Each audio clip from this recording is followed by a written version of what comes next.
Howdy folks, welcome to Bullish on Farming. Today's May 26th and just getting ready to move the girls. Trying to keep up with the grass. You know, it seems that with the acres we have, we are understocked, definitely for spring. We're gonna be grateful for that come midsummer and heading into the fall if we want to graze into the typically dormant months and stockpile fields. I'm hoping that's going to work in our benefit. Come on, girls. Yep. Just going to call them over. Finally got the water lines done. Poly pipe, as I like to do it. And we're pretty much touching every field except for one, but that one field has a large pond in it.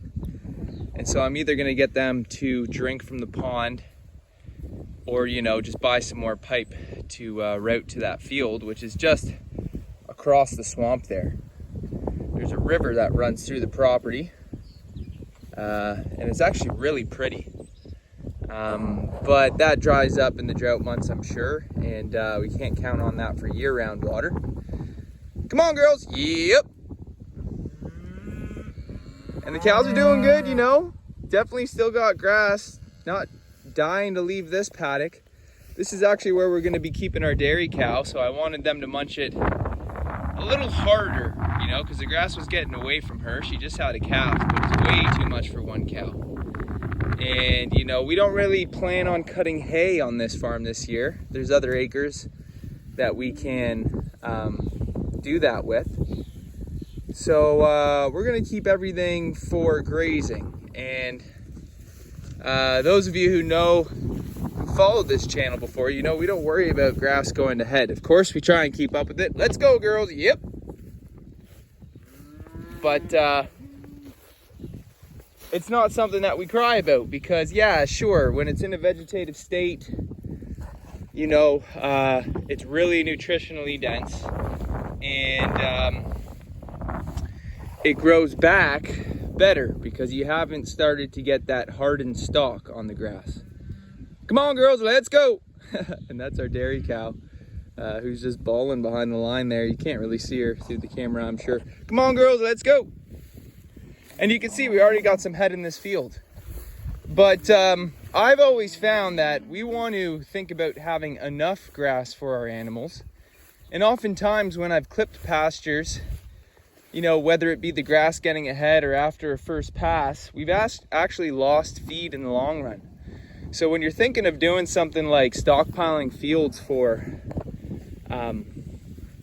grazing through December, January, that's it. Come on, girl. If we cut it back, you know, maybe if you cut it in May, but I'd always cut and clip the pastures in June. We lost some feed for sure. We lost some ground cover.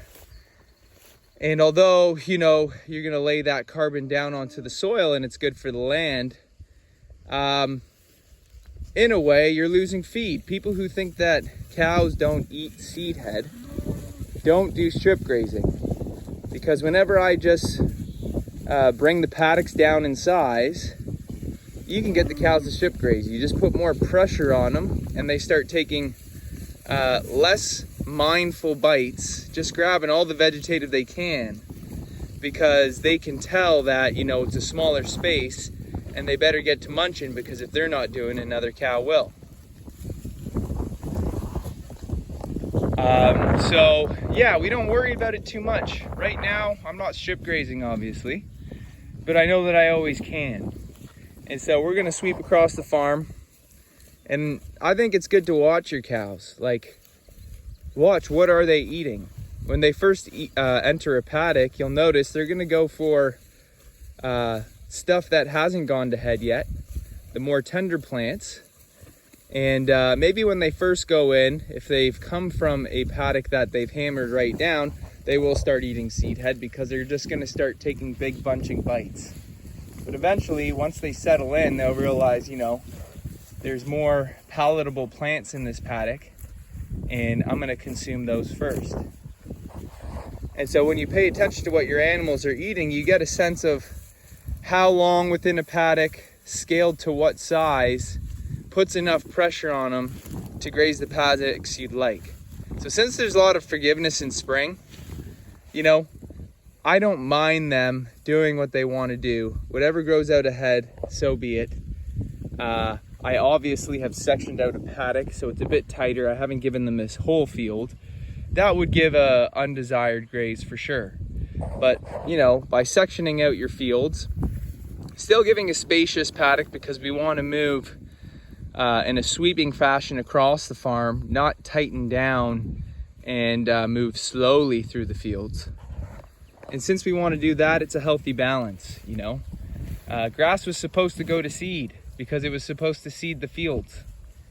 Not all the vegetation in the field is for your animals. Most producers just think I need to feed my animals. But the truth is nature is a organism that we ought to think about holistically. You got to feed the land and your animals. And of course, when I say the land, I mean the soil. And that has to do with all the microorganisms in it, as well as the relationship between the plants and the soil via the roots, and how it feeds all life forms underground. And that all just alludes to fertility.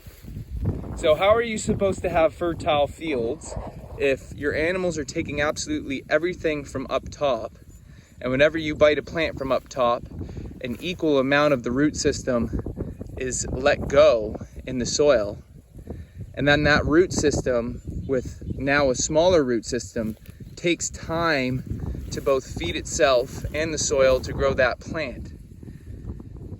So if you're biting it right down to a golf green, you got very little root system to work with, and you don't have those larger channels pumping nitrogen into your soil and giving that feedback that it needs to increase the fertility of your land for the next pass. You're hammering it down to the point that you're not allowing the plants to have the proper opportunity to bounce back. And so in that, we never want to bite the plants right down. If anything, we'd rather undergraze than overgraze. There is a healthy medium, and you notice the difference when you do it right. But, when I first started grazing, I would worry. You'd be like, oh, did I graze enough? Did I graze too hard? And then, after years of experience, I just got back to the simple truth that what do these ruminants do? If there was no such thing as fences, what would they do? And then it became clear to me that they would just bite the plants and keep moving. And so how do you simulate the abundance of pasture for your animals, even with fences? Because we all have fences and a limited amount of acreage, whether it be 5 acres or 50,000. And what I've found is that you have to scale your animals to your land, and you got to know how fertile your land is, and you got to scale out the amount of animals to that fertility as well as the amount of acres you have. And so you can't just work off of 2 acres per cow if you have low fertility. And in my experience, if you want to graze closer to a year-round operation, which we have never fully accomplished yet, but each year we get deeper and deeper into the dormant months. If you want to head in that direction, you need more than 2 acres per cow, unless you have extremely fertile land. And that's not the case for most farms that have been farmed conventionally. If you've been doing regenerative practice for 25 years, that's a different story. A lot of the farms I've worked on, they're still on their regenerative journey. And you're always on your regenerative journey.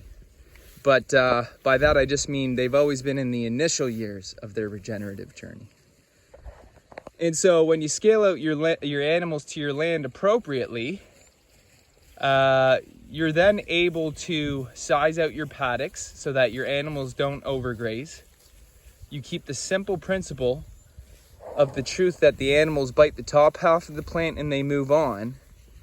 And if you scale that out right, then your fences only exist to you. Sure, your animals respect your fences, but by the way that they sweep from paddock to paddock, they wouldn't know that there was a limited supply of feed, because every paddock that they move into next is lush and full, and it emulates the abundant process in nature. So if you're overstocking your land, you can't really emulate abundance on your farm. You know, nature is self-healing, self-preserving, and regenerating, but it needs the right conditions to do that. So when you observe the truth that, you know, there was more than enough land for these animals, and that the fields would be going to seed, because there's no way that the animals would be perfectly manicuring all of the fields in the world, you realize it's okay for it to go to seed. And what I should be more concerned about is having enough grass to feed my animals through as many years as months out of the year as possible, rather than being so anal about keeping the grass in a vegetative state so that I can justify my grazing program scientifically with all of these facts that give optimal feed condition for your animals. Like I said before, it's not just about feeding your animals. A good grazing system takes a holistic approach, in my opinion, and you must, because if you're going to be feeding your animals only grass, and sure, hay when you need to, but there's no doubt that the cheapest, most efficient way to feed your animals in the most natural way is by allowing them to graze vegetation rooted in soil. If you want to do that, you must think about grazing holistically. You're just not going to be able to graze through November, December, January, and even through February and March, depending on your climate. You know, usually we're right frozen by mid-January to mid-February, and so we might have to supplement with some bale grazing. But the cows will graze through the snow, but I'm talking about when it gets right cold with layers of ice and snow beneath their feet. You're not going to be able to do that and get that far in the year if you're just thinking about feeding your animals now and keeping the plants in a vegetative state. And sure, you can hit that sweet spot and you'll enter certain fields and you'll be like, wow, that one really got an even graze. And when you come back on your third or fourth lap, you'll think, wow, this field looks spectacular. And I can notice that it's got less maturation across the board with grasses than other fields. But if your cattle look healthy, if they're full, if they're feeding themselves, if they're doing good work with the land, if your pastures are breathing and given the opportunity to bounce back without being overgrazed, then you're winning. And that's what we try and get better at each and every single day, year after year. So anyways, folks, grazing year is still young yet. Got a lot to go. But doesn't it feel good when the grass is long and the cows are just munching down and everyone's healthy and the sun's shining? Heaven on earth. So anyways, folks, I'd like to say thanks for stopping by and God bless you all. I'll see you on the next one.